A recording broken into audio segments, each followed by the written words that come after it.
জনগণ আশা করেই ভোট দিয়েছিলেন যে দুর্নীতির বিপক্ষে একটা দুর্নীতি বিরোধী সরকার প্রতিষ্ঠিত হতে চলেছে।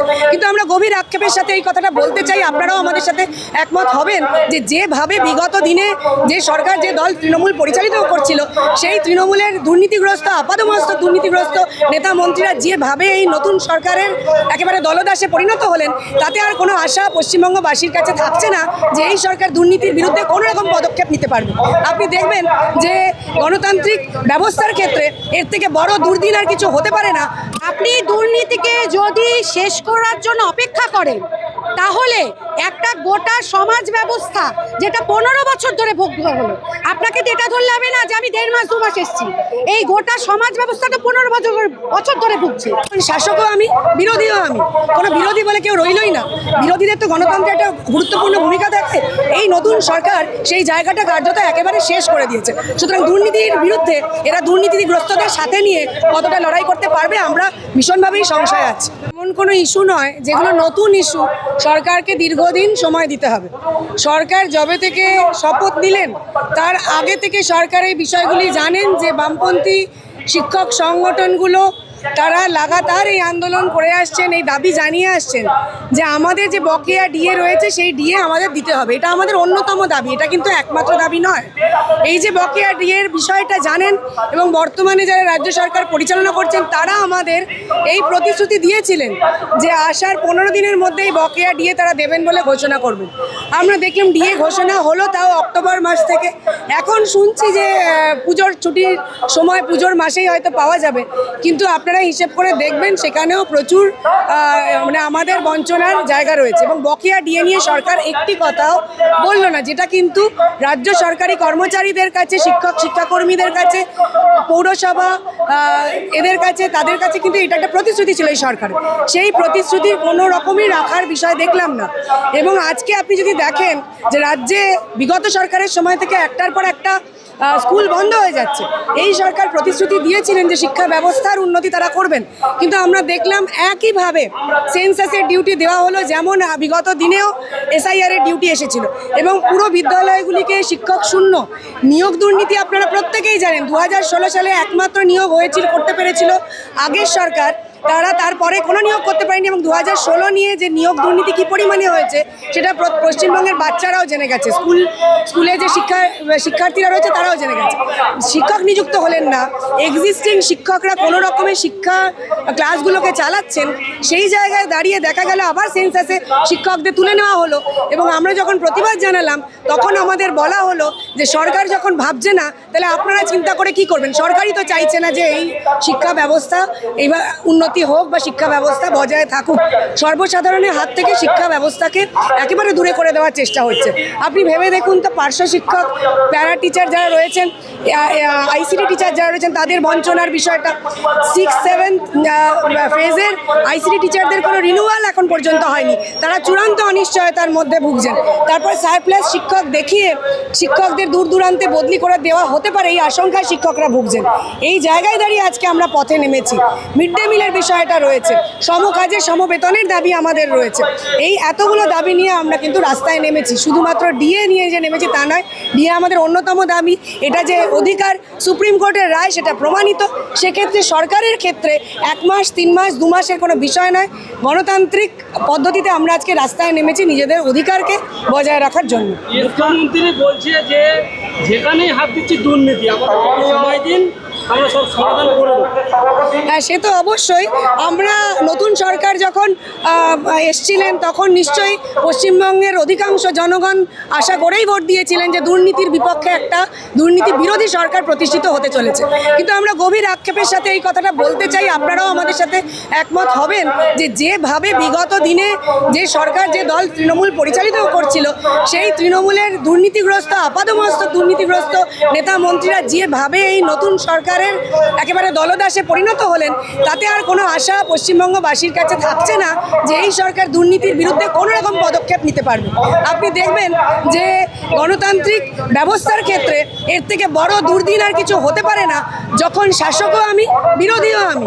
কোনো বিরোধী বলে কেউ রইলই না। বিরোধীদের তো গণতন্ত্রে একটা গুরুত্বপূর্ণ ভূমিকা থাকে। এই নতুন সরকার সেই জায়গাটা কার্যত একেবারে শেষ করে দিয়েছে। সুতরাং দুর্নীতির বিরুদ্ধে এরা দুর্নীতিগ্রস্তদের সাথে নিয়ে কতটা লড়াই করতে পারবে আমরা ভীষণভাবেই সংশয় আছি। একটা ধর্মীয় প্রতিষ্ঠান তারা এই প্রশ্ন আমরা প্রথম দিন থেকে করেছি যে একটি ধর্মীয় প্রতিষ্ঠান এবং ইসকনকে নিয়ে কবে টেন্ডার ডাকা হলো, সেই টেন্ডারে কারা পার্টিসিপেট করলেন এবং কেন ইসকন কি রেট দিল যার ভিত্তিতে সরকারি এই বরাত তারা পেল, এই প্রশ্ন আমরা প্রথম দিন থেকে করেছি। এবং গতকাল দেখবেন ঘোষণা হয়েছে যে ইসকনের যে মিড ডে মিল দেবে তার সাথে ডিম দেওয়া হবে, সেটাও আমরা একদম সোচ্চারে বলতে চাই। সমস্ত শুভবুদ্ধি সম্পন্ন মানুষ, সচেতন মানুষ তারা জানেন এই যে সরকার পোষিত বিদ্যালয়ে কোন বাড়িগুলো থেকে ছেলেমেয়েরা আসে, তারা মিড ডে মিলের উপর নির্ভরশীল। অধিকাংশ ক্ষেত্রেই তাদের কাছে এই একটি করে ডিম অত্যন্ত মূল্যবান এবং সেটা সরকার যে অবশেষে সেটা ইনক্লুড করতে বাধ্য হলো, সেই জন্য আমরা এই যে এত প্রতিবাদ জানিয়েছি সেই জন্য হয়েছে।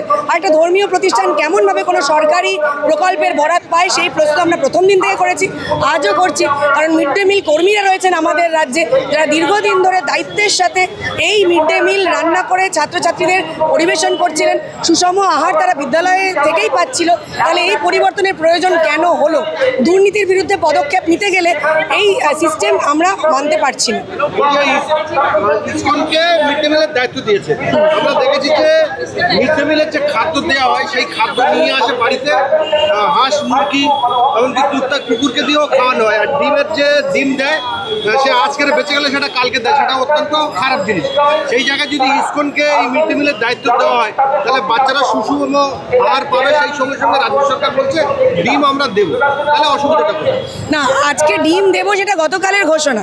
দ্বিতীয় কথা, প্রথম প্রতিবাদ যে জায়গাটায় সেইটা হচ্ছে যে ইসকন শুধুমাত্র কিন্তু প্রথম যে পশ্চিমবঙ্গে মিড ডে মিল দেওয়ার বরাত পেয়েছে তা নয়।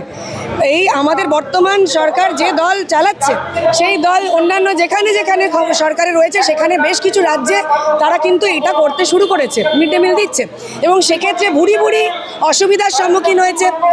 তাদের খাওয়ার নিয়ে কিন্তু যথেষ্ট রিপোর্ট হয়েছে, প্রবলেম হয়েছে যে বিভিন্ন বিদ্যালয়ে ছাত্রছাত্রীদের, সেই কথা কিন্তু ছাত্রছাত্রীরা বলেছে, স্কুলগুলো বলেছে। এবং এটা হচ্ছে একটি কথা যে ইসকন প্রশ্নের ঊর্ধ্বে নয়, তারা যা কাজ করছে সেটা প্রশ্নের ঊর্ধ্বে নয়, 1 নম্বর। 2 নম্বর, একটি দুটি ক্ষেত্রে এটা হয়তো সমালোচনা হতে পারে যে কোথাও বাসি খাবার দিয়ে থাকলে আমরা সেটাকে অত্যন্ত নিন্দা করব, সমালোচনা করব, সেটা একেবারেই অভিপ্রেত নয়। তাহলে নির্দিষ্ট ক্ষেত্রে সেই জায়গাগুলোতে তাহলে পদক্ষেপ নেওয়া হোক, যে তাদের শোকজ করা হোক যে কেন তারা এরকম খাবার দাবার ছোটো ছোটো ছেলে মেয়েদের পরিবেশন করেছে। কিন্তু একটি দুটি ঘটনাকে ধরে নিয়ে সেটাকেই যদি প্রতিষ্ঠিত করার চেষ্টা করা হয়, জেনারেলাইজ করতে চেষ্টা করা হয়, সেইটা কিন্তু আমরা কিছুতেই মেনে নেব না। কারণ আমরা আমাদের বিদ্যালয়ের অভিজ্ঞতায় জানি, যথেষ্ট দায়িত্ব নিয়ে নোডাল টিচার থাকেন যিনি মিড ডে মিলের দায়িত্বে থাকেন, যিনি রান্না করেন, তারা আমাদের স্কুলের সাথে সম্পর্কিত কেউ কোনো ছাত্রছাত্রীর মারাই থাকেন। সুতরাং সেক্ষেত্রে কোনো রকম অসুবিধা হওয়ার কথা নয়। এরকম বাসি খাবার তার ছেলে বা মেয়েটিও তো বিদ্যালয় পরিসরে ওই খাবারই খাচ্ছে, সুতরাং সেটা হওয়ার কথা নয়। কিন্তু তবুও যদি ঘটে সেটা নিন্দনীয়। কিন্তু একটা দুটো ঘটনার অছিলায় একেবারে মিড ডে মিলের ব্যবস্থাটাকে পুরো চেঞ্জ করে দেওয়া হবে, গণতান্ত্রিক পদ্ধতি আর মানা হবে না, এটাকে আমরা সমালোচনা করতে চাই। ধন্যবাদ।